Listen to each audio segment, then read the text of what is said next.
Well, yesterday afternoon, while I was over at Andrew Hiltz, who was Hunter's dad's YouTube channel, uh, I witnessed Jody Sue Brown up there, and she seemed quite excited about the what I didn't know then to be the progressions of this particular case. I want to read you this brief article from WJHL, and I thought that this little tidbit was just a nugget from WJCL. Excuse me, WJHL, not CL. What is this, Canada? Anyway, friends, as tragic of a tale as Summer Wells has been, I think we're actually seeing legitimate progress in the case. It stunned me last night. Well, where am I here? How did I go? It stunned me last night sitting up over and I was listening in at Justin's.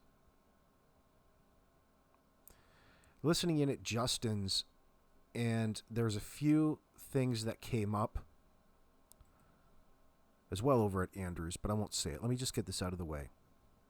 While I was sitting over at Andrews, Jody Sue was up there, and I didn't know why she would be up there. I just thought it was another day of BS until I got searching about Summer Wells in this situation.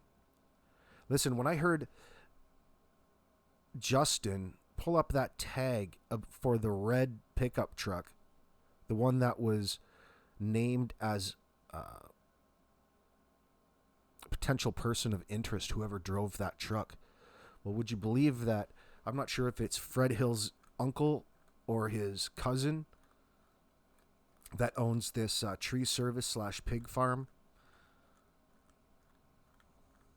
But this red Toyota Tacoma, I'm not sure if it's a 97 or 98, was tracked back to this particular individual. That sent me for a bit of a loop. So the headline here is at WJHL, Summer Wells' parents decline media requests after new law enforcement search. Well, isn't that so bizarre, Don? You need to be out here celebrating. Not celebrating, but be out here and talk on the situation. Now, why on earth do you think that they wouldn't want to talk? It is said, and I can't verify the information, but it is said that the day of the search, June 15th, the first and only stop that Candus Wells made on her little route was down at the end of Ben Hill Road at Fred Hill's. And the dogs hit in the driveway. And when Don came back, the first stop that he made was at Fred Hill's house. Well, please comment down in the comment section below if you know about this information. If you know more about that, that would be fantastic. Let me read this. Out of Rogersville, Tennessee, the parents of missing Hawkins girl Summer Wells are declining media requests on Wednesday following a recent search linked to their daughter's case. Don and Candus Wells took to social media on Wednesday to say they do not want to be interviewed and are waiting to hear more information from the Tennessee Bureau of Investigation. Otherwise, it's just more drama and stirred pain, so there is nothing to say, the post goes on to read. They also thanked law enforcement for continuing to work on Summer's case, so I bet they did. Thank you so much for raiding this house. A raid. They're calling it a raid. That's amazing. That tells me that there's something there. They don't just raid randos' houses for no reason. This comes just one day after the TBI revealed its agents, along with detectives, search an area on Van Hill Road on November 13th. Following a tip about Summer's case, the spokesman couldn't provide information about what the tip was or if anything was substantiated from it. However, they confirmed the investigation is active and ongoing. News Channel 11 also reached out to Hawkins County Sheriff Ronnie Lawson and is yet to hear back. Oh, wow. No one has been arrested or charged in connection with Summer's disappearance yet, and there is still an active Amber Alert for her.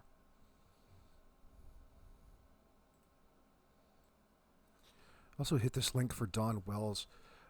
There's a little quirk here talking about how Don is saying that DCS dropped the child abuse and child neglect against them, or against him and Candus. Now, the DCS investigator said it's confidential and not subject to public inspection. Despite saying that the accusations are dismissed, Don finds it hard to be hopeful. Guilty knowledge. Also, interestingly enough,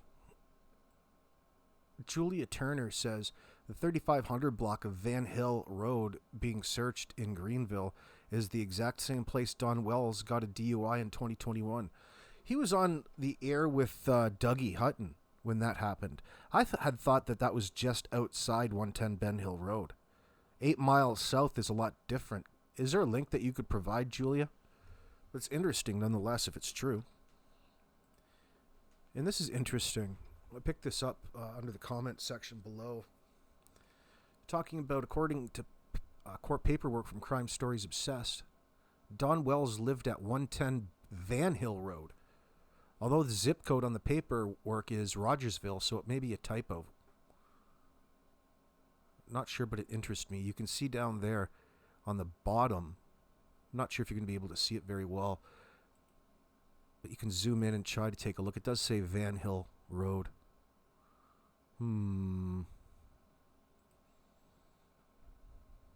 Interesting typo.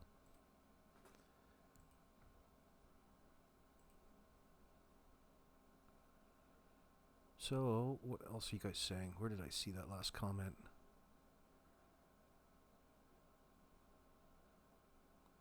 Fred said it was near his Uncle Paul. I believe he mentioned his cousins live there. They have a tree trimming business, not the Davies Tree Service that was on Ben Hill. Hope this helps. Yeah, it helps a little bit, Beth Smith. Thank you. Oh, it's Cher, is it, Leah? Leah222 says, AB, I do believe Cher had always believed that he was home around that time because of something he told her. I wonder what that is, or when that was. I'm not sure if she's friends with Justin or not. I can't keep up with who is cool and who is cool with who these days anymore, so perhaps that's where he's getting it, the 11 a.m. from. Thank you very much, Leah. I'm going to give the question of the day to this particular individual. Who's up that? Who is that? No quarters here. Don called Candus, stating that a chomo was on the property. How would he have known that? Yeah, that goes back to Hunter's interpretation. And why would he lie? Hunter, his interview with Chris McDonough on the front porch of Allison and Granny's house and Sherry's home.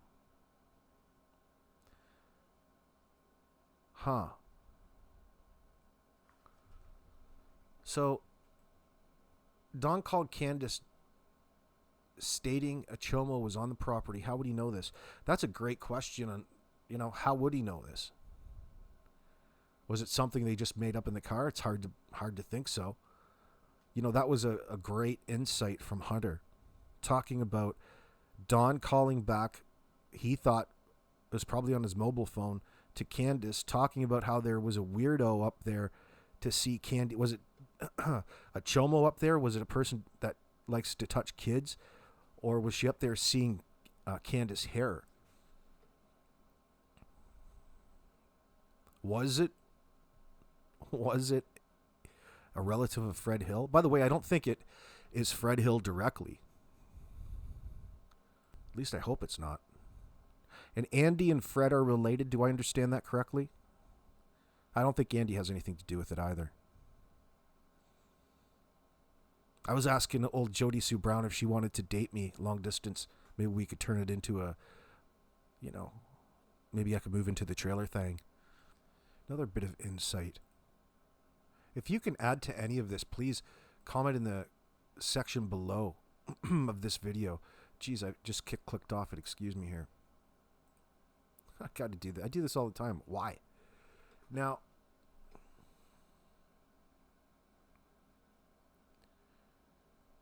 Yeah, Redwood Rebel Girl says, my prayers are going up. But they're all positive and conclusive forward action in this terrible, terrible case. I hear you. Praise God. So,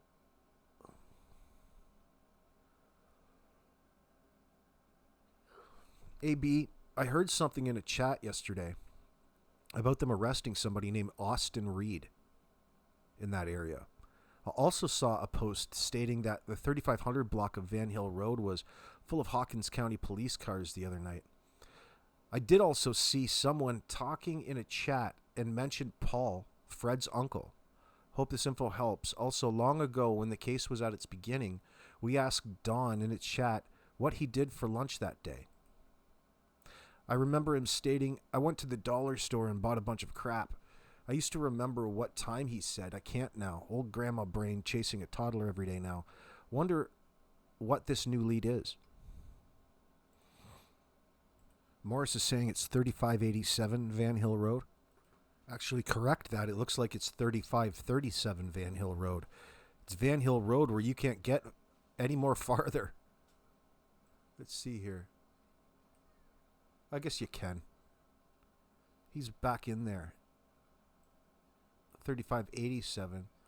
3537 is up here.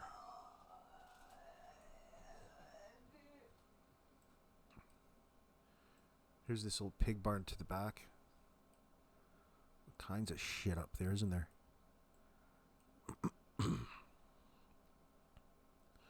Little pond there. 3537.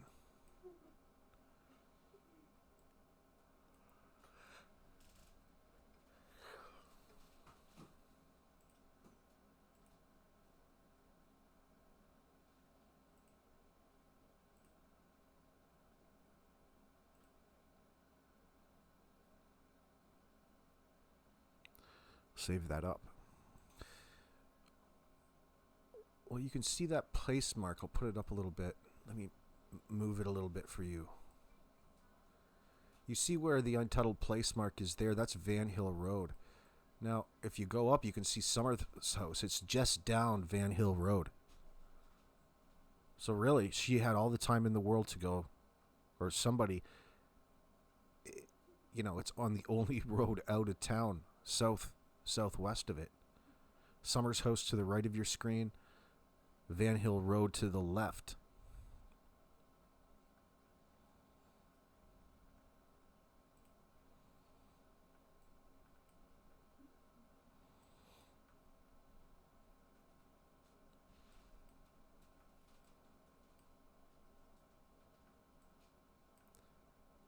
What a weird place. There's a road in back and behind there. Take a look at the angle of the shot. You just can't see the road from the shot. So get down here in front. Let's go have a bit of a tour.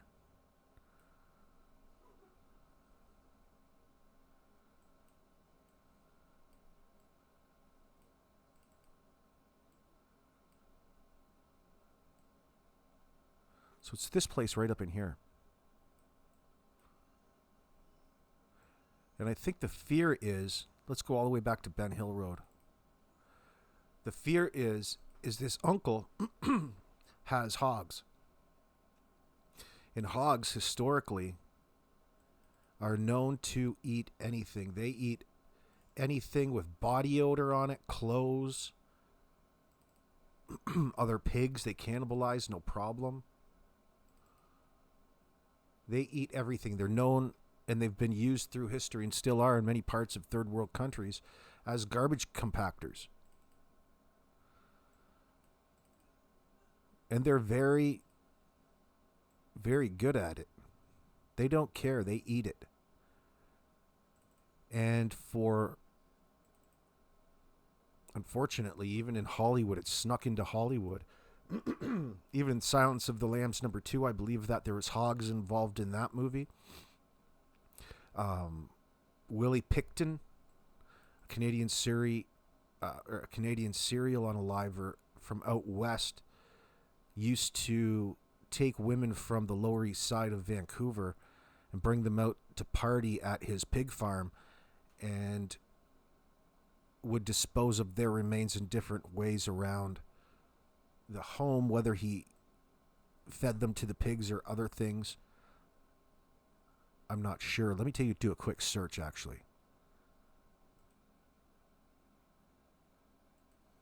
So it's talking about pigs are omnivores that consume up to 20% of their own body weight daily, including bones and clothing, making them effective for disposal. However, modern forensics like DNA and dental records can still yield evidence. So I've got a short list here if you're looking for further reference into cases that had an element of hogs to it, pigs. Some notable cases involving the disposal of victims or bodies using them. Number one would be Robert Pickton. Number two, the Studebaker brothers out of Michigan in the 1980s. 3, the Bell Gunnis out of Indiana, USA in the early 1900s. Adrian de Wet testimony out of South Africa in 2025. Trial's still going on. 5, Jill Sutherland unaliving for hire plot out of New York in 2025.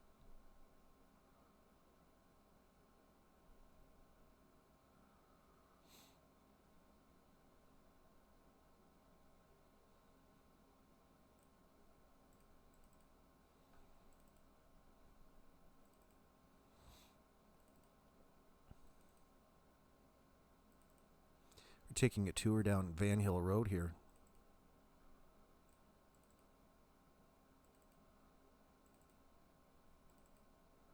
It's tough up in here. Holy mackerel.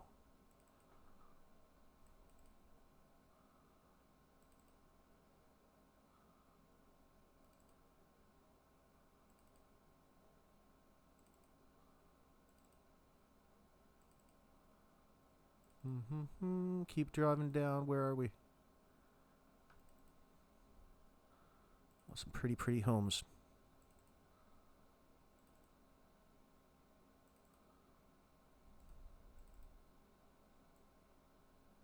Ooh, what's that? Look at that old hot rod he's building.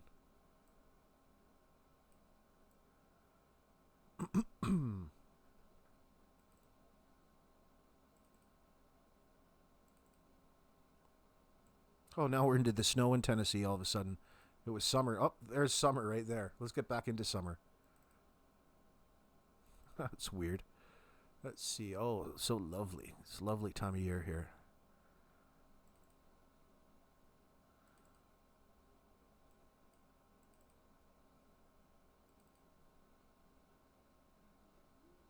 Right, so where are we?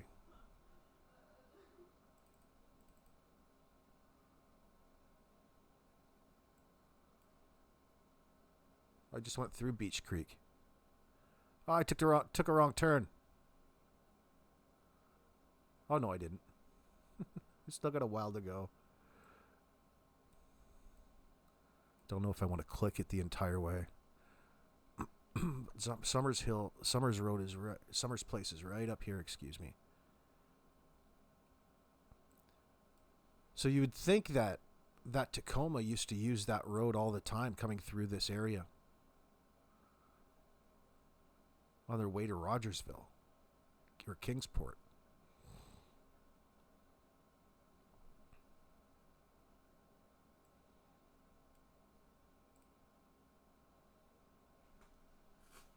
Wow, they're really rural out there.